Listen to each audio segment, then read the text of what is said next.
click on the subscribe button, and press the bell icon, to never miss any updates.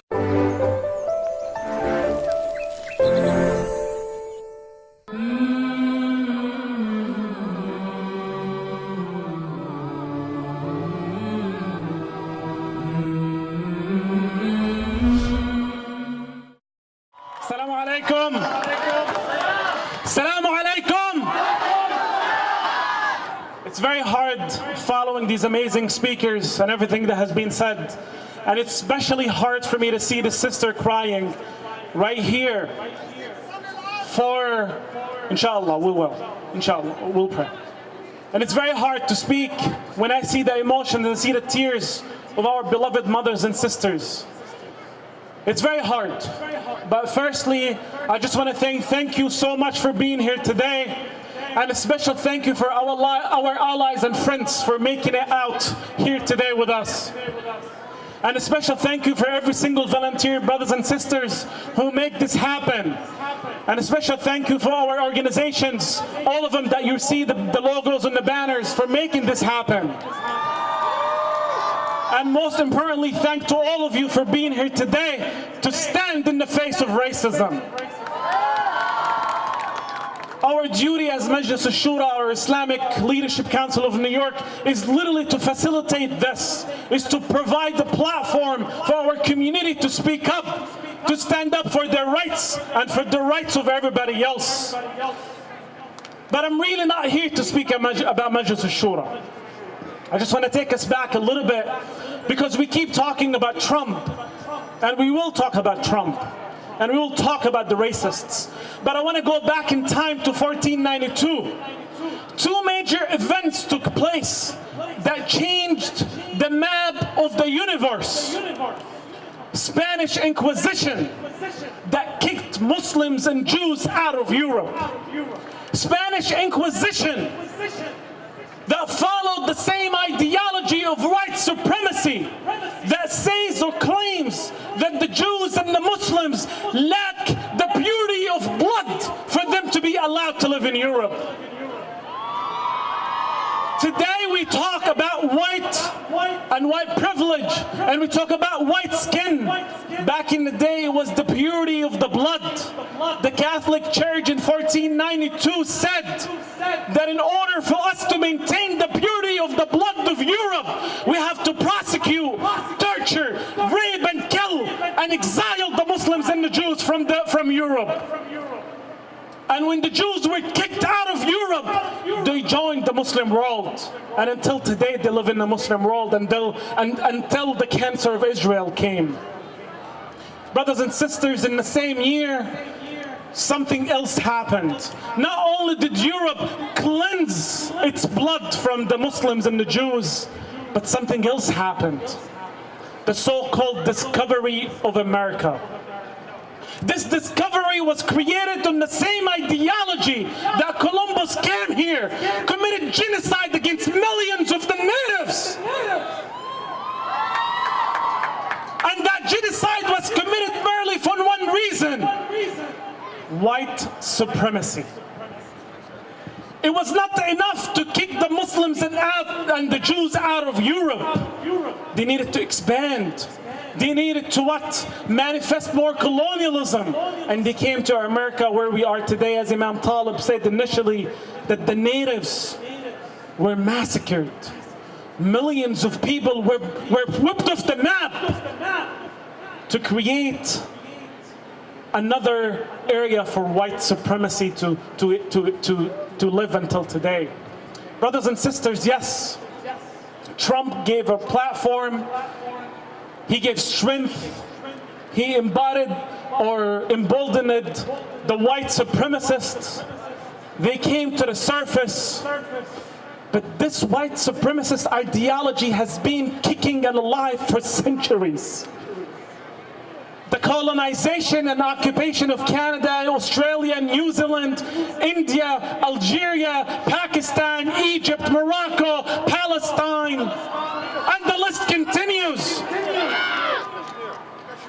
And most importantly, of course, to our brothers and sisters in Kashmir, may Allah bless them. and all Muslims and all the oppressed people around the world.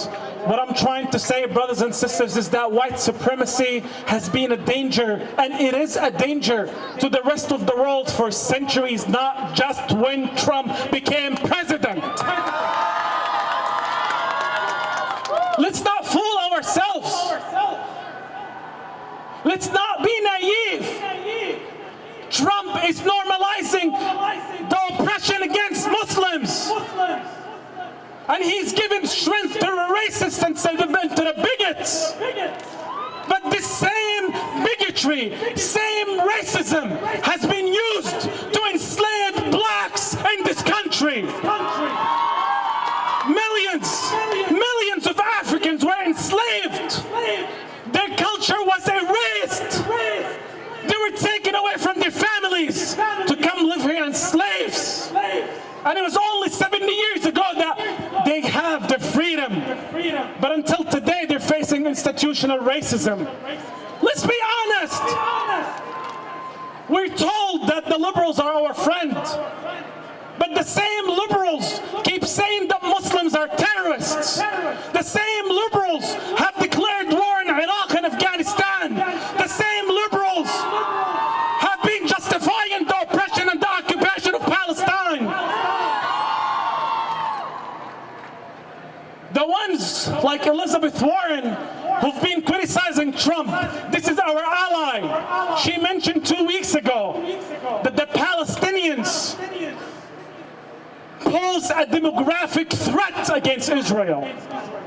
Not only is this a racist statement, this is literally a call for genocide. Literally.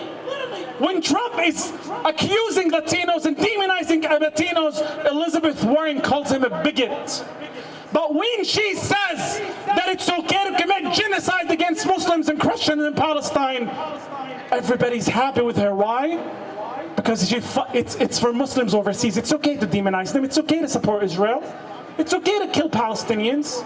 But because of the same rhetoric, because of the rhetoric of war and terror campaign that demonized and dehumanized and relegated Muslims to subhuman status, that we are facing prosecution and massacres and genocide in the West today.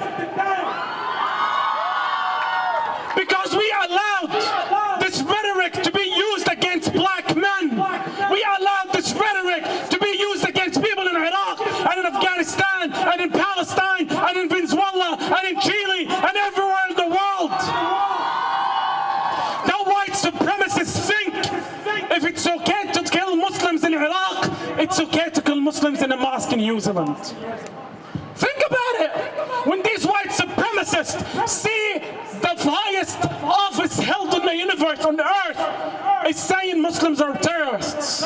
When they see the same rhetoric being used for hundreds of years, for decades now since the war on terror, what do you expect these white supremacists to do? They're done killing people in Iraq. Now it's time to kill Muslims here. Are we going to allow this to happen? Brothers and sisters, we're here today, and finally, I just want to remind you that it's not enough to say hello, brother, with all due respect. As a matter of fact, we were not going to be saying hello, brother, to the people who want to kill us. If you're coming to kill me, you're not my brother. If you're coming to kill my people, you're not my brother. If you're coming to invade my masajid and my houses of worship, you're definitely not my brother. This is the time we wake up. It is the time that we say enough is enough. Muslim blood is not cheap. And these names of the people who died in New Zealand need to be mentioned, need to be celebrated. And we need to make sure our names are not listed here again. Saying hello, brother, is not going to protect us, brothers and sisters. We need to stand together. We need to be united to protect ourselves and protect our community and protect every oppressed community. And let me make it very clear. The people who spend millions of dollars in the Islamophobia industry, especially the Zionists, should not be allowed in our spaces, period. Last week, when we held the press conference, they wanted to join us, specifically ADL, the Anti-Defamation League, and the United Jewish Appeal. The same groups that our friends in the Jewish Voices for Peace told us they spent $2 million in the Islamophobia industry. Now they are our friends. They're the same ones that said it's okay to kill Muslims. They're coming to join us. Absolutely not. If you are not standing with us, if you're not standing against white supremacy, if you're not standing against oppression, if you're not standing against war, you're not our ally, and you're not our brother, and you're not our sister. The oppressed are our brothers. The oppressed are our sisters. And most importantly, I want you to not leave tonight or today before you make sure you go to your masajid. Even if you don't want to pray, you should be praying. The imams are going to be upset with me. Go stay in the masjid. Go protect the masjid. Make the masjid a bigger place than it is today. Join the organizations. Work with them. It's not enough that you pray and fast. If Allah created you to pray and fast, He would have sent the angels to earth. He brought you to life to establish justice. So it's your duty to protect your brothers and sisters. Don't wait for these organizations, may Allah bless them, to protect you. You need to protect them and protect your brothers and sisters. After today, I would like all of you to join these organizations, work with them, help them out, and most importantly, we need to stand together against white supremacy. We need to stand together against racism and bigotry, and we need to stand together for one thing, which is justice. Jazakumullah khair, and may Allah bless all of you. ITV, Call of Peace, Save Humanity.